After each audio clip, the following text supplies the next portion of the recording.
ঘটনা ঘটেছে মানে কখন ঢুকেছে কিছু আমরা জানি না। আমি আমার সবজি ব্যবসা করছি, আমার কাস্টমার ছিল, কিন্তু ওর দোকানে আরেকটা মেয়ে কাজ করে, ঠিক আছে। সেই মেয়েটা ওই ওই ঘটনাটা বডিটা বের করার আগে কিছুক্ষণ আগে ওই মেয়েটা ছুটাছুটি করছিল। ওই যে পার্লার দিদির যে দোকানে যে মেয়েটা কাজ করে ওই ছুটাছুটি করছে, তখন ওই আশেপাশে আরও দোকানদার সবাই বেরিয়ে বলতে কী হয়েছে, তো বললো যে এর ভিতরে একটা বেটা ছেলে ঢুকেছে, ভিতর দিয়ে আটকে দিয়েছে কাঁচের দরজা, আর ঢুকতে পারছি না। আছেন পম্পাদির সাথে মারামারি টারি কী করছে ওর ভেতরে।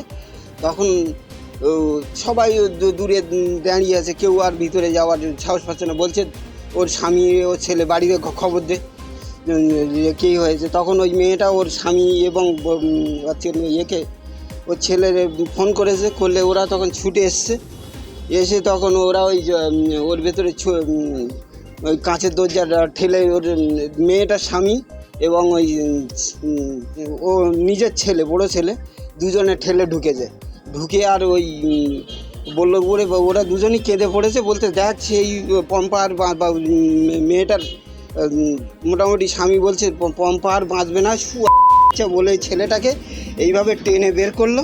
ওর ভিতর দিয়ে বের করলে আমি দেখলাম এবং অনেকে দেখলো যে এই জায়গাটায় ছেলেটা এরকম বসে নিজেরও হাতে একটা ছুরি আছে, ফের এরকম পাক খাচ্ছে, খালে এরা দুজন মোটামুটি ওইভাবে ছেড়ে দিয়ে তারপরে আর এরা আর মারধর করেনি।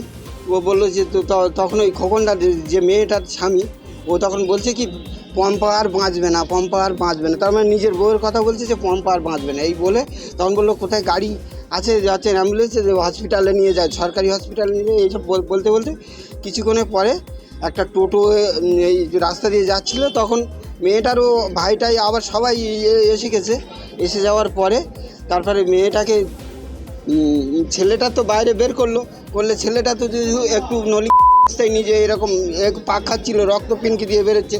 তারপর মেয়েটার হচ্ছে ছেলে এবং নিজের স্বামী দোকান থেকে টেনে বের করলো। দেখলাম এটাও একটু ছটপট করছে, ও দেখলাম আর একদম কিছু করছে না, পুরো নিস্তেজ অবস্থাতে বের করলে কিন্তু দেখলাম ওরও নিজেরও শুধু হাফিস করছে একরকম ওইরকম। তারপরে ওই হচ্ছে টোটোতে করে ওরা হসপিটালে নিয়ে গেল। এই অবধি এরে আর কে হসপিটালে তখন এখানে আশেপাশের লোকজন, ওই লোক তো রাস্তার ব্যাপার ভর্তি হয়ে গেছে সব, যে এই ব্যাপার যে রক্ত থামথাম বেরোচ্ছে।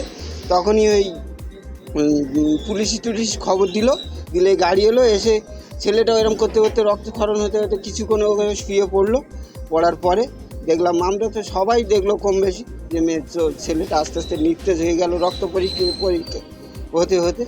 এটা মানে একটা মহিলা ঘটিত সম্পর্ক আগেই ছিল, এটা শুনলাম। এই পম্পা বলে মেয়েটা কোথায় ছেলেটার সঙ্গে চলেও গেছিলো কিছু। এখন এই ছেলেটা আবার এসছে, কি হয়েছে আমরা জানি না।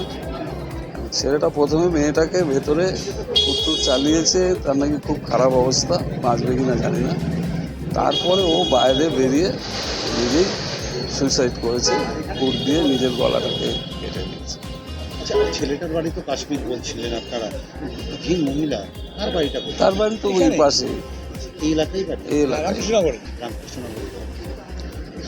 কি বলবেন, দিনে দুপুরে এরকম ঘটনা একটা ঘটে গেল, এরকম মানে কখনো দেখেছেন? আমরাও তো মানে অবাক হয়ে গেছি যে এইরকম দিনের বেলা এরকম একটা ঘটনা ঘটতে পারে। মানে যথেষ্ট শান্তিপ্রিয় এলাকা, এখানে এরকম ঘটনা বিগত দিনে ঘটেনি।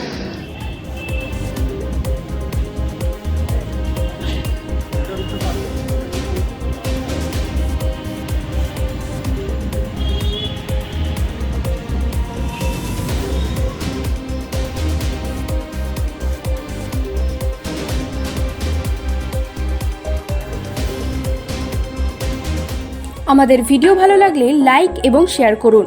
কমেন্ট সেকশনে গিয়ে জানান আপনাদের মতামত। আরও ভিডিও পেতে আমাদের চ্যানেল সাবস্ক্রাইব করুন এবং প্রতি মুহূর্তে খবরের আপডেট পেতে প্রেস করুন বেল আইকন।